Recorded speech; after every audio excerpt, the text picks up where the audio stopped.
What's up, everybody out there in YouTube land? Wrath2501 here.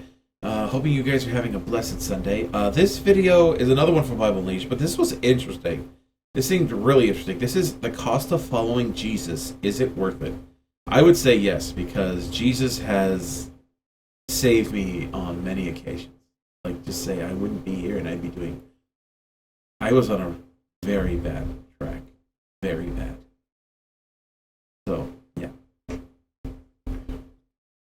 So, yeah, without Jesus, yeah, I'd say it's worth it. Even if it has prevented me from getting some of the other things I wanted, I would be much worse and I would be a much worse person.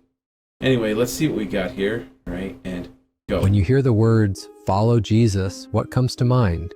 For many, it's comfort, peace, blessings, maybe even a better life. And while all of that is true, there's something Jesus made crystal clear. You will suffer hardship. If you follow him, it will cost you.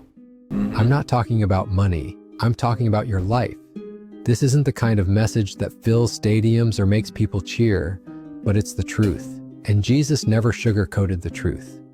Picture the scene. A huge crowd is following Jesus. Some are there for miracles, some for free food, some because they're curious. Then Jesus stops. He turns and he says, "If anyone comes to me and does not hate father and mother, wife and children, brothers and sisters, yes, even their own life, such a person cannot be my disciple. And whoever does not carry their cross and follow me cannot be my disciple." Luke 14:26-27. That's not a seeker-friendly message. Yeah. He's not saying to literally hate your family. He's saying your love for him must be so great that every other relationship comes second. And then he says, carry your cross. In those days, you only carried a cross for one reason. To you die. were on your way to die. So, in modern words, if you want to follow me, be ready to die to yourself, to your comfort, to your plans. Yep. Yeah, now, trust me. This. Trust How me, I died to different my is that plans from several the way times. Christianity is often presented today. I'm a massive failure. We hear, come to Jesus and you'll be happy. But Jesus said, come to me and be ready to give up everything. Peter, James, and John. They had successful fishing businesses. The moment I don't Jesus know about called, how they successful left they their were, nets but immediately. They didn't ask, what's the salary? Is there a benefits package? They just followed, and it cost them everything familiar. yep. The rich young ruler, Mark 10:17-27. He wanted eternal life, but couldn't let go of his wealth. Jesus wasn't being harsh. He was testing where the man's heart truly was. The man walked away sad because he wasn't ready to pay the price. Yeah, because there was a Paul story the about that. Apostle, Philippians Jesus 3, said, 7 "You to sell 8, everything you own gave up and status, then come follow me." wealth, And the man walked influence, away and safety. sad Face because he had great beatings, possessions. imprisonment, shipwrecks. Yet Yeah. he called all his worldly gains garbage compared to knowing Christ. Old Testament Moses refused to be called the son of Pharaoh's daughter, chose mistreatment with God's people over the pleasures of sin. If Jesus asked you to give up your biggest treasure, would you? For many of us, the cost may not be physical death, but it might be losing friends who don't understand your faith, turning down a career path because it compromises your values, refusing to live for likes, followers, and public approval, Yeah. saying no to sin even when it's tempting. That's why Dying to self means I stop I've had- asking, what do I want? And Yeah, I've had many temptations where I thought about jumping into the controversy and stuff like that. You know, and I know it would get me likes, and it would get me views and stuff like that if I got into the controversy, but I promised God I wouldn't. I wouldn't feed off of pain and suffering and anger and hatred. I would just try to bring happiness and laughs and smiles to everybody. That's what I promised him.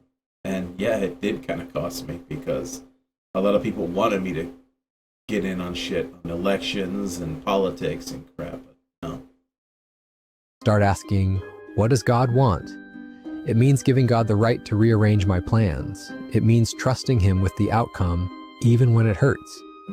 Christians in Rome were fed to lions or burned alive, not because they were criminals, but because they refused to worship Caesar. They could have saved their lives by simply saying, Caesar is Lord. But they wouldn't. In some countries today, believers lose their homes, jobs, or even lives for owning a Bible. They do.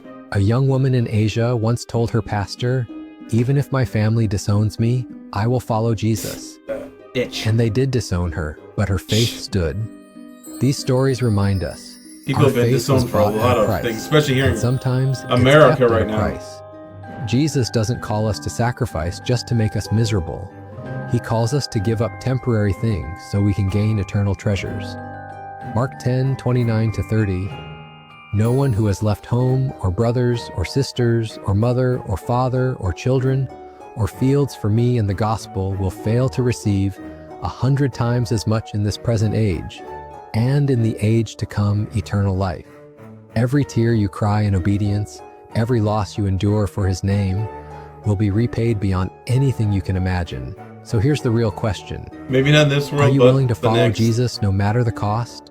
Not just when it's easy, but It when is- it's lonely, hard, and uncomfortable? It is. Because Jesus isn't Especially- looking for part-time followers. Especially lately. He's looking for disciples who say, "Lord, I am yours, all of me." Yes, it will cost you everything. But in the end, you'll realize you never really lost anything at all. You only traded the temporary for the eternal.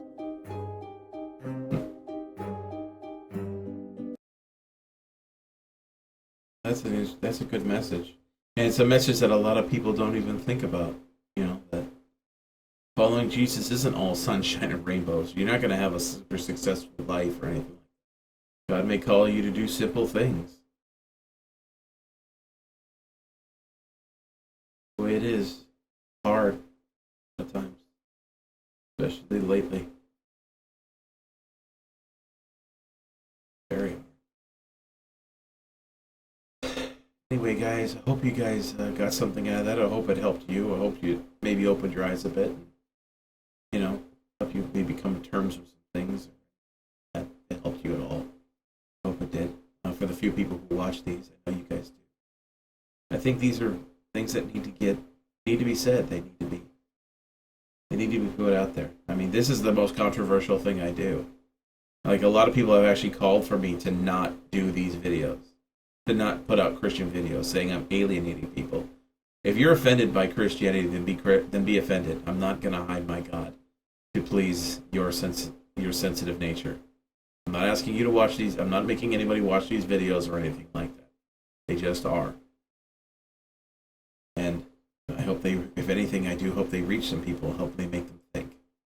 Anyway, guys, like this video, subscribe, click on the link to the original in the description, like the original, and sub to Bible Unleashed if you got something out of this. You encourage them to do more stuff. And I will see you guys next. Tune in every day for new content. God bless all of you.